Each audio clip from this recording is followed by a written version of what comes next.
So ayan guys, dito tayo sa ating mga videos na hindi natin na-upload. So mag dancing-dancing moment tayo dito sa ating portion na workout. So part 2 workout na to natin guys na hindi natin na-upload.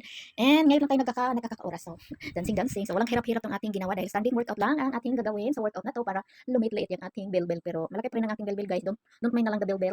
Kasi food is what, diba? So pag nasa content creator ka guys, dapat gawin mong pagpapala ng mukha. Kasi pag naghiya-hiya ka dito, wala ka talagang mapapala. So kung may hiya-hiya ka, huwag kang mag-vlog.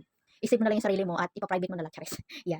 Kasi kaming mga nasa content creator ay pagkakala ng mukha. So, kasi gusto natin ng pera. So, kung gusto natin ng pera, kailangan natin mag-effort. Gusto mong mag-ipon sa social media, kailangan mong mag-effort. Kasi wala kang mapapala kung puro ka lang scroll-scroll.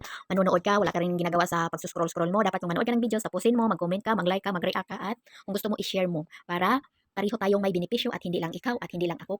Pareho tayong may benefits kung nasa vlog moment ka. Pero kung hindi ka naman sa vlog, mag-support-support ka na lang, support-support. Yes, guys, hindi ka pwedeng tamarin, hindi ka pwedeng manood lang, at saka wala kang ginagawa.